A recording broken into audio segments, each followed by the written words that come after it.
Sorry guys, so I have to be really quiet right now. But do not judge where I'm at. Okay, this is the quietest place I could find. That's the place I'm staying at. But before you start watching this video, know that I'm an idiot, and I've completely deleted the other half. Not the half, but the beginning of the episode. And so on Monday, so tomorrow, I'm recording this Saturday night, but I'm uploading this Sunday. So tomorrow, I'll record the beginning, and then I'll I'll upload that. And so yeah, I'm really sorry that I have to make you wait a day to see the beginning half, but I'm an idiot and deleted it without knowing because the Chosen Season 3 video, that was an hour 18 minutes, that took about 8 gigabytes of storage, and so I was trying to get that out, as well as the like failed, or the other videos that aren't the combined one, because um how I like put them together is I record different things, I then and so yeah. um Anyways, yeah, I'm sorry that I have to make you wait a day. um but I'll peace, bye, love each and every single one of you. I'll see you on Monday, or I guess in like a second. But just know that if I say something that's like from the beginning, you'll learn it on Monday. All right. Bye. Alright, so we cut to 1 year earlier from the Goliath scene into a scene of David as a shepherd. Obviously, he is tending to the sheep and he is playing his harp when all of a sudden he hears cries of a sheep. And we meet a little fun person who got the lost sheep, a lion. Obviously, David is the lion. I believe he's like the Lion of Judah. Lion of Judah. Yeah, yeah. So lion's like a big deal. Um, he does end up obviously defeating the lion in this episode. You know, but he saves the lion and he comes back to his house, which his father is speaking to his daughter. I believe it's to his daughter and some other little kids. And David comes in and he's just talking about uh, his talking about the background of Israel and the people, and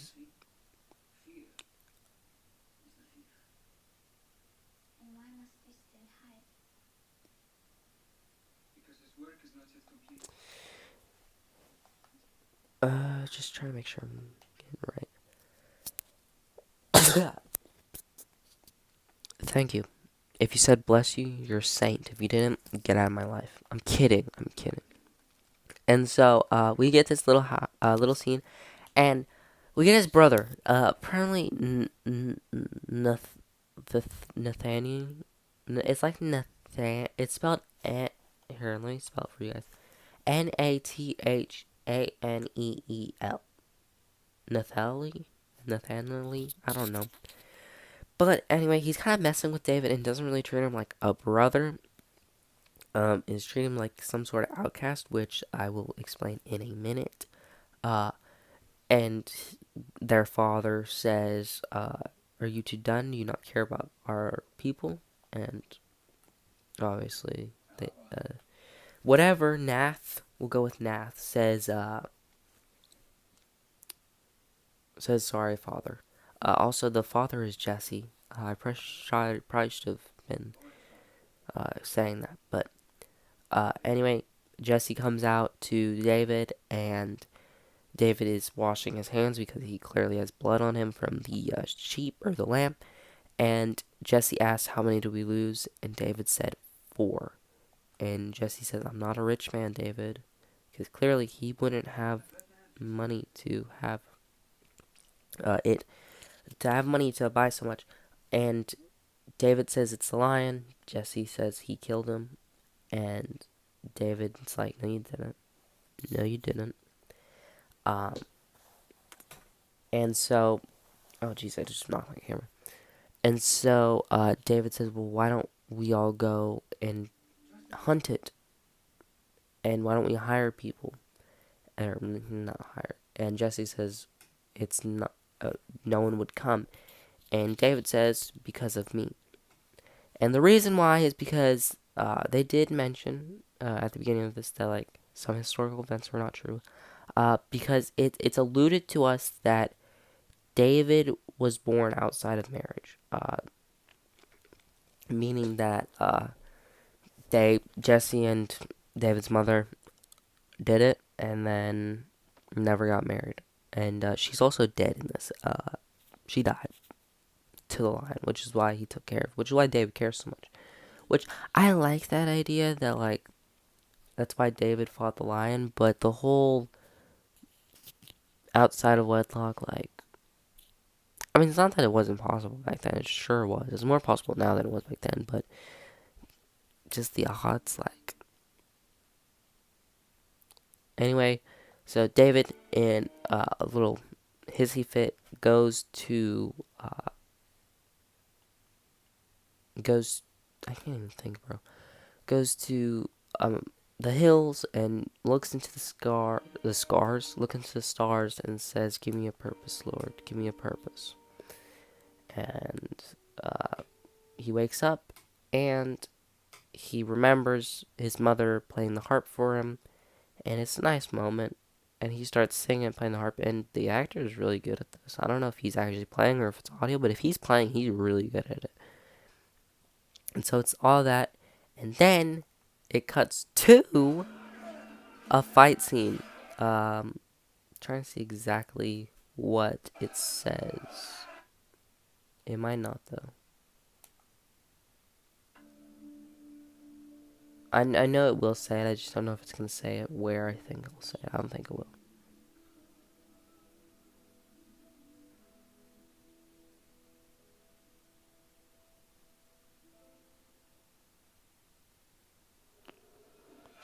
No, okay.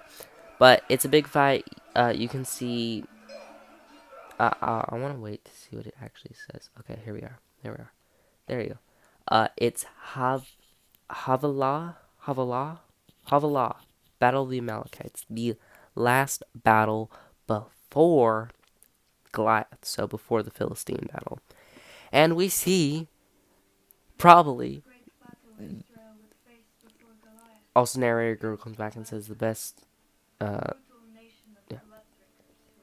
And we see probably the best person in all of the Bible named Jonathan. My name's Jonathan, so clearly I like Jonathan a lot. So he's here. And honestly, I'm gonna be honest, he looks more David than David does. But yeah, so Saul, the narrator girl says that Saul was instructed uh, to go and fight them and take nothing and slay the king. Long story short, he didn't do that, and that's why he ended up getting unanointed. And Samuel's just like watching, and I mean, he's just watching with a little fire next to him. Just, oh, that was a good kill. Oh wow, that'd be fun. But it's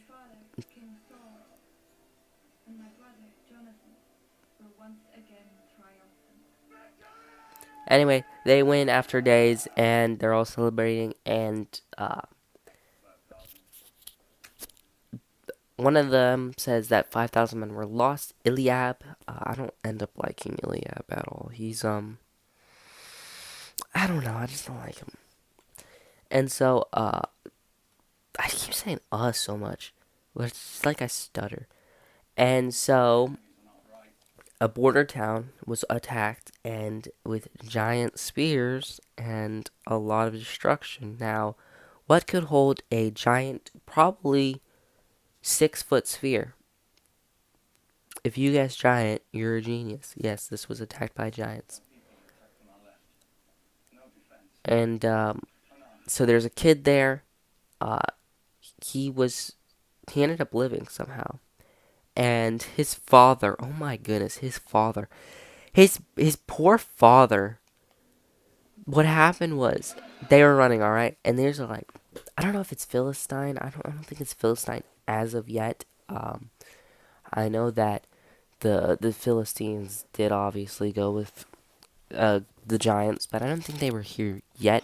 But there's just giant arrows flying from the sky, or spears, and they're running, and oh my goodness, the poor dad gets struck through the stomach, and like, and there's fire, so like he's just, and he's literally like he's hitting the lean.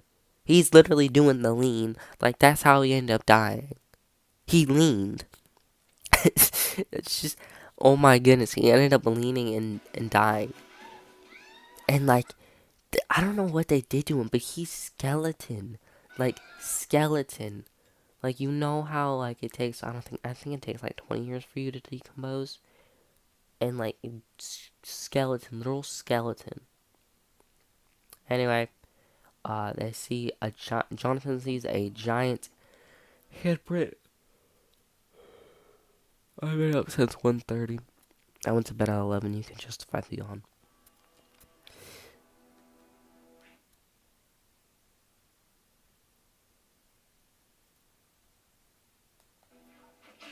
Anyway, David is seen practicing his whip, or his, not his whip, I think it might be a whip. Whatever he tosses the rocks with. And Jesse comes up and talks to him, and David asks, well, why can't I be with King Saul? Why can't I be with the army? And David kind of like, or Jesse, not David. Jesse says, I don't like Saul. We should never have a king. And David says, well, why don't you tell that to um, his brother, which I can't think of the name. And he says, I told him, and he won't listen. And clearly he doesn't like Saul. But all of a sudden, they hear lambs crying, and they hear a scream, I believe. And so they run back to the house, and the lion is actually upstairs in the house. And his sister, Ava, literally that's how you pronounce it, Ava. It's like Ava, but with an extra V, Ava. So of and Va. Pretty interesting. She's hiding, and she's hiding, and she's scared. And then it's kind of like a little thing. Lion goes outside, and David ends up getting tired with it, and he starts running after it. And Jesse tries to stop him, but he's old, so he's just standing at the wall. I I ended up not liking Jesse in the show at all until like literally halfway through it's done. I don't like Jesse. He's a terrible father. He's a terrible person. Good intentions once you find out, but terrible person. Anyway, David goes to find him, and now we cut from that to Gilgal encampment following Amalekite defeat. So this would be literally after the Amalekites. And so Eliab and Jonathan are on their horses with Reuben, the kid they found. Jonathan and Reuben go back to the sort of king area, and we see the queen, and we see the best character in the whole show. Forget about Jonathan, which hurts me. Merab, I think it's Merab. She is the best character in the whole show, and we love Merab. We love Merab because she is so funny in the later, like this episode. In the start, she's kind of like, oh, okay, yeah, Jonathan's brother, Saul's daughter. That's cool and all. But in the later episodes, she becomes so funny that while I was watching this with my grandma, she ended up laughing at Marab. So we love Marab. Honestly, I'm not ready for season 2 or season 3 when Marab's story happens because it's so interesting. Um, yeah, it's a bad story. It's a bad story. I don't want to get into it right now. But Mahal, I believe that is her name. It's Jonathan's sister, Merab's sister, Saul's daughter. You get the gist. She will actually be romantic with David. That sounded bad. That sounded really bad. But love her. Uh, and this is actually true in the Bible. I don't have the verse, but Saul, after Goliath, which this will be happening in season 2, offers Merab to David as a gift, but ends up switching it to Adriel, who gets Merab. In the show, he is the leader of Judea. Uh, in the Bible, I think he's just Adriel. So, but Mahal uh, is ended up gifted to David instead. And in the Bible, it says that Mahal loves David, but it never says anything about David loving Mahal. Obviously, probably would eventually until Bathsheba, the name we do not speak of. Anyway, dude, I keep saying anyway. How else do you move on from a place like? Uh, anyway, that wasn't even purposeful. I'm so sorry. I can't say anything. Oh my goodness. Okay, so we get into this other thing. We get so through throughout. We're still talking about. So we're still here, and Jonathan has like this thing on his arm. I can't tell what it is. And yeah, but anyway. Okay, now I can't catch myself. I've lost my train of thought. One thing that if you watch the show, you will see is that Marab and Jonathan's brother, I don't remember the name. I'll find it out in a minute. They're always drinking. Like, they always have a glass in their hand. And it's funny. Both of them best, like, if I had to put it in a ranking really quickly, it would be Marab, the brother, who I'll find out the name in a minute, Jonathan. I don't know. Adriel is last, and you'll understand why.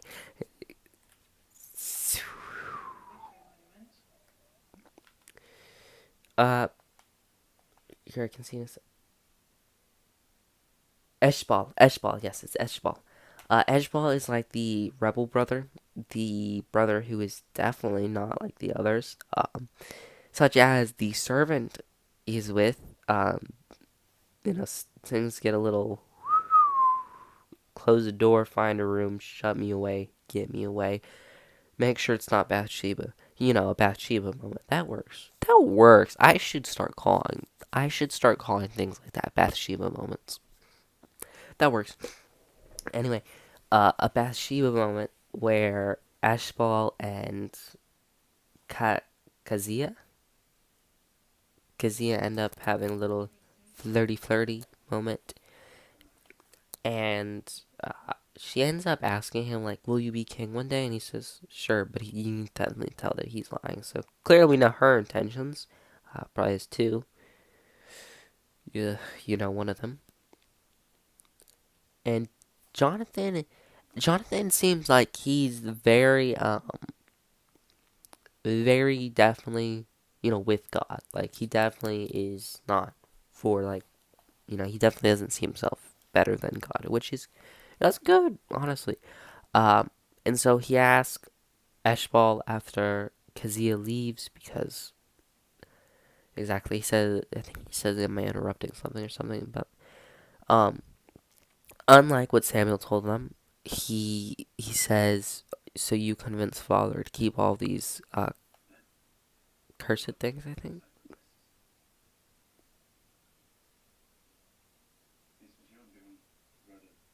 He says this was your doing.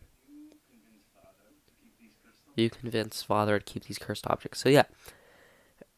So there's kind of a little banter there, argument, and we have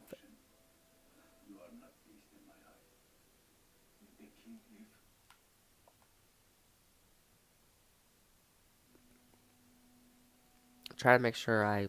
Oh my goodness, dude! No way I just got hit with an ad for crying out loud.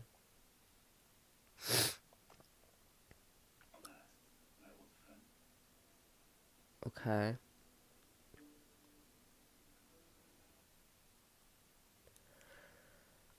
Okay.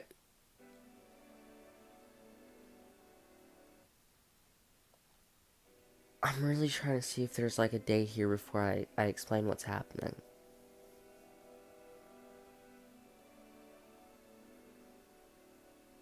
Okay, no. But it's a monument that will end up causing Saul to get unanointed as well. I think more so keeping Agag, who is the um, Amalekite king. That's like the main thing, but this will also, like a little salt to the wound. You know what I mean? Uh,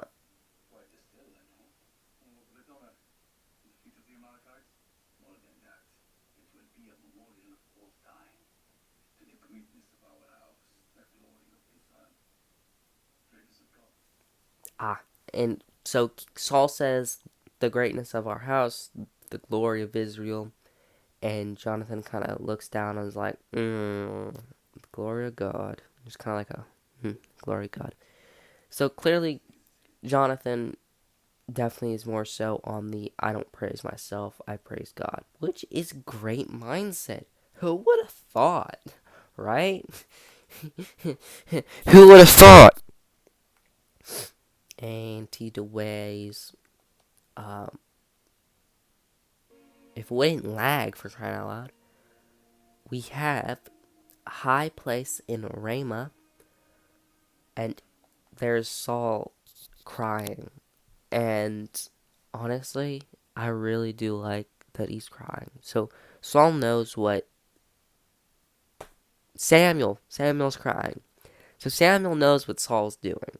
So Samuel knows what Saul did. He kept Agag as a prisoner, and he kept all of these stuff. So he knows, and God has been telling him like, "Hey, go and anoint him. Go anoint David." I don't think that's exactly how it went. It could have. I don't know. And he ends up mourning and saying like, "Why, Saul? Why? What have you done?" Like sort of the come on that. Anyway, they start heading towards the camp. And I would say the queen is kind of like a queen Ananam maybe. I would say the queen is like a I love praising myself. Sort of that. Because she ends up manipulating Saul throughout this whole thing and she says you have brought our people, and so like clearly she's trying to make him sound like he's God at this point. That's what she's trying to say. Like that's essentially what I'm getting at.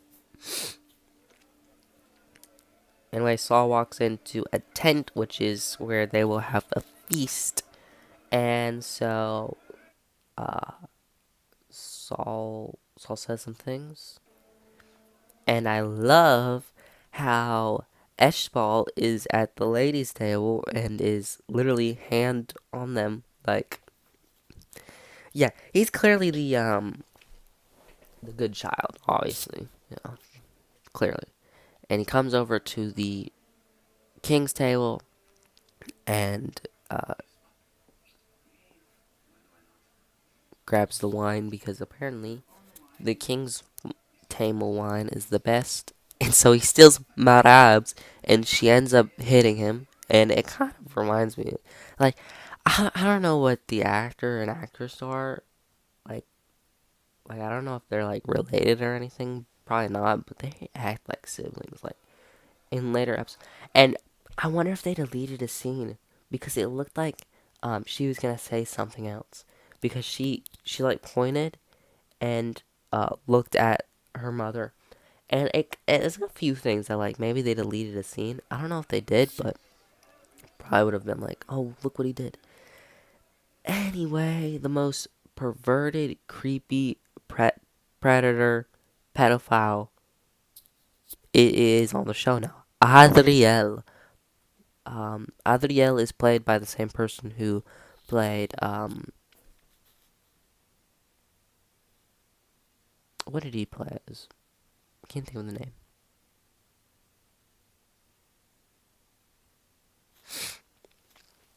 Not Caiaphas. I don't know the name. But he played some dude in The Testament. You guys ever watch that? It's a good show for the episodes. I just wish they would have kept them on YouTube. Can't buy an Angel Studios subscription because I would only watch one thing and that'd be it. But this is where we meet Adriel, who um ends up having a speech about like, dude, my brain is telling me to do something else. Like it's two things. He has a son named Jordan. Marab and Jordan will have some chemistry later. In episode 5 or episode 4, I don't know. But Adriel says some things. Uh,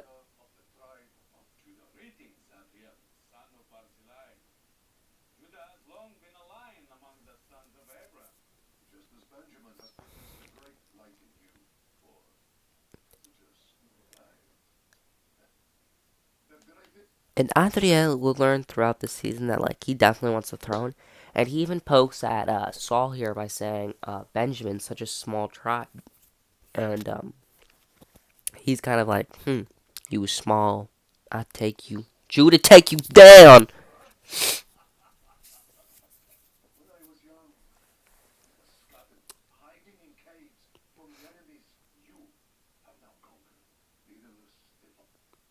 Anyway, so we're going through this, and Saul makes a toast to,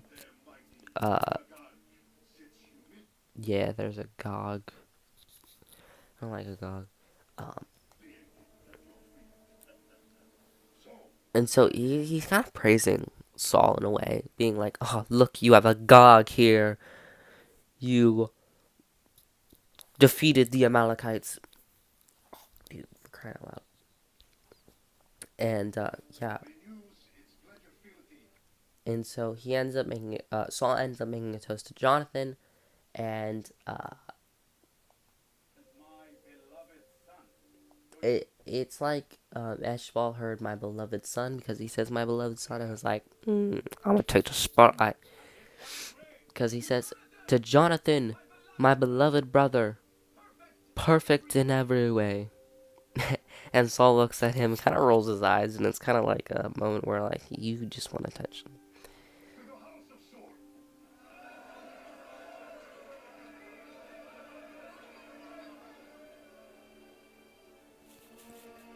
Anyway, it cuts to David going up to the cave where the lion is. He's not going in it, but he's definitely near it. And they start fighting over the sword of Agag. Little friendly on 1-on-1. And Agag stares at Mahal like a freak. Not as Adriel will do later.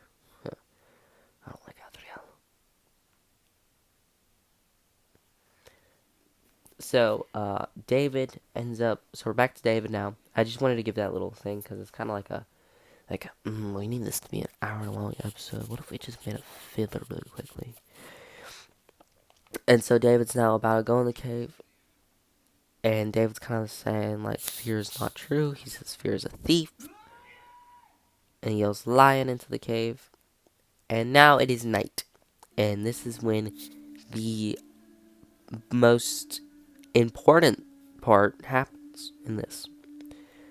So, it's pretty funny because Saul is, like, partying. He's doing all this stuff. And then all of a sudden, he looks up and he's like, oh, no. Samuel's here. Kind of like a, oh, crap. I just got in trouble with my parents moment. Because he's going like, and Samuel, he's not got a smile on his face. And he's just like, I'm screwed. And so,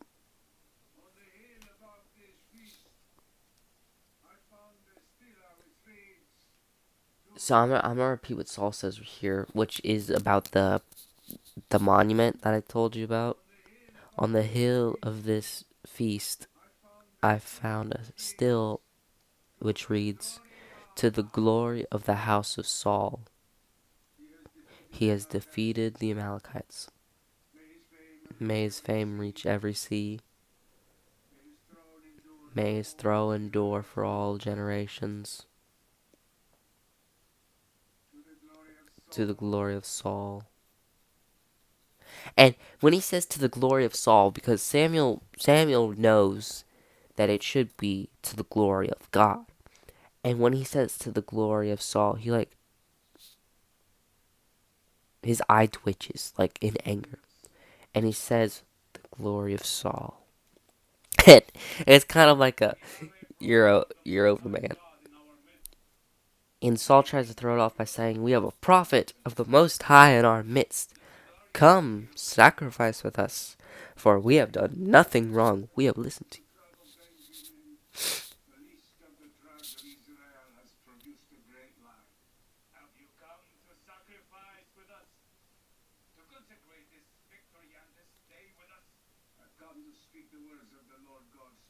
Samuel says he's come to speak the words of the Lord, because he's about to anoint him.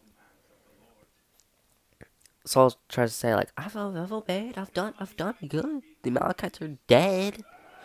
Like, they're dead.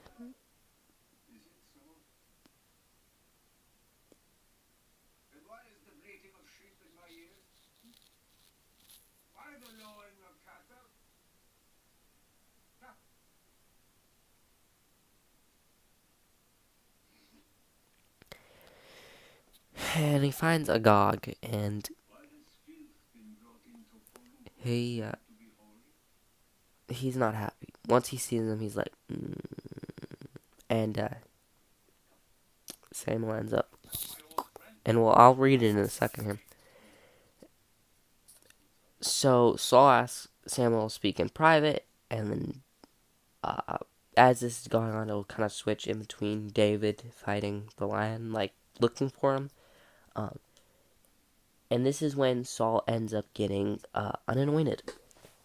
And so let me read to you here from the Bible, and I can just skip over it. To chapter, what is it?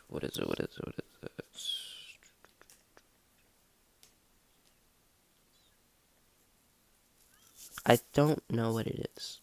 I think it's the whole chapter. It might not be. If it's not, if it starts getting away from that, then I'll switch it. And Samuel also said unto Saul, the Lord sent me to anoint thee to be king over his people, over Israel. Now therefore hearken thou unto the voice of the words of the Lord. Thus saith the Lord of hosts, I remember that which Amalek did to Israel, how he laid wait for him in the way, when he came up from Egypt. Now go and smite Amalek, and utterly destroy all that they have, and spare them not, but slay both man and women, infant and suckling, ox and sheep, camel and ass. And Saul gathered the people together and numbered them in Telamum 200,000 footmen and 10,000 men of Judah. And Saul came to a city of Amalek and laid wait in the valley. And Saul said unto the Kenites, Go depart, get you down from among the Amalekites, lest I destroy you with them, for ye shewed kindness to all the children of Israel when they came up out of Egypt. So the Kenites departed from among the Amalekites, and Saul smote Amalekites from Halaval until thou comest to Shur, that is over against Egypt. And he took Agag the king, the Amalekites, alive, and utterly destroyed all the people with the edge of the sword. But Saul and the people spared Agag, and the best of the sheep and oxen, and of the fattings, and the lambs, and all that was good, and would not utterly destroy them, but everything that was vile and refused, that they destroyed utterly. Then came the word of the Lord unto Samuel, saying, It repeateth me that I have set up Saul to be king, for he is turned back from following me, and hath not performed my commandments. And it grieved Samuel, and he cried unto the Lord all night. And when Samuel arose early to meet Saul in the morning, it was told Samuel, saying, Saul came to camp Carmel, and behold, the set him up a place, and is gone about, and passed out, and gone down to Gilgal. And Samuel came to Saul, and Saul said unto him, Blessed be thou of the Lord, I have performed the commandment of the Lord. And Saul said, What meaneth then this bleating of the sheep in mine ears, and the lowing of oxen which I hear? And Saul said, They have brought them from the Amalekites, for the people spared the best of the sheep and of the oxen to sacrifice unto the Lord thy God, and the rest we have utterly destroyed. Then Samuel said unto Saul, Stay, and I will tell thee what the Lord hath said to me this night. And he said unto him, Say on. And Samuel said, When thou what in the world? When thou wast little in thine own sight, wast thou not made the head of the tribe of Israel? And the Lord anointed thee king over Israel. And the Lord sent thee on a journey, and said, Go and utterly destroy the sinners, the Amalekites, and fight against them until they be consumed. Wherefore then didst thou not obey the voice of the Lord, but didst fly upon the spoil, and didst evil in the sight of the Lord? And Saul said unto Samuel, Yea, I have obeyed the voice of the Lord, and have gone the way which the Lord sent me. The Lord sent me, and have brought Agag, the king of Amalek, and have utterly destroyed the Amalekites. But the people took of the spoil sheep and oxen, the chief of the things which should have been utterly destroyed, to sacrifice unto the Lord thy God in Gilgal. And Samuel said, Hath the Lord as great diligent in burnt offerings and sacrificing as in obeying the voice of the Lord? Behold, to obey is better than sacrifice, and to hearken than the fat of rams. For rebellion is as the sin of witchcraft, and stubbornness is as iniquity and adultery. Because thou hast rejected the word of the Lord, he hath also rejected thee from being king. And Saul said unto Samuel, I have sinned, for I have transgressed the commandment of the Lord, and thy words, because I feared the people and obeyed their voice. Now therefore I pray thee, pardon my sin, and turn again with me, that I may worship the Lord. And Samuel said unto Saul, I will not return with thee, for thou hast rejected the word of the Lord, and the Lord hath rejected thee from being king over Israel. And as Samuel turned about to go away, he laid hold upon the skirt of his mantle, and it rent. And Samuel said unto him, The Lord hath rent the kingdom of Israel from thee from this day, and hath given it to a neighbor of thine that is better than thou. And also the strength of Israel will not lie nor repent, for he is not a man that he should repent. Then he said, I have sinned, yet honor me now, I pray thee, before the elders of my people and before Israel, and turn again with me, that I may worship the Lord thy God. So Samuel turned again after Saul, and Saul worshipped the Lord. Then Samuel, bring ye hither to me Agag, the king of Amalekites.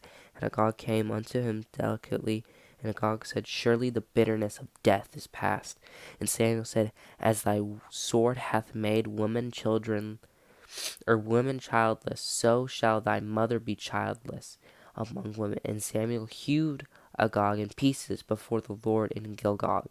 Then Samuel went to Ramah, and Saul went up to his house to Gibeah of Saul. And Samuel said no more to see Saul until the day of his death. Nevertheless Samuel mourned for Saul, and the Lord repenteth that he had made Saul king over Israel. And so, yeah, that's kind of the last bit um, of the episode. Literally, what I just said, what I just read was literally everything. The unanointing of Saul, the killing of Agag into pieces. Like, it's brutal. Like, by the end, he has blood over his beard, over his face, like everything. And episode ends with David coming out of the lion's den, with teeth of with the teeth of the lion. And so, yeah. So that was House of David, episode 1. I don't. It's still Friday, the 25th or the 26th. One of those. I think it's the 26th. And so, yeah. Hope you have an amazing Sunday. Peace by love, each and every single one of you. See you on the next time. I've been up since 1 doing the last 2 videos. So, yeah. But I need to get done, and I'm not complaining that much. So, yeah. Peace by love, each and every single one of you. Don't forget that I love you. Bye bye. You're an amazing person. Bye.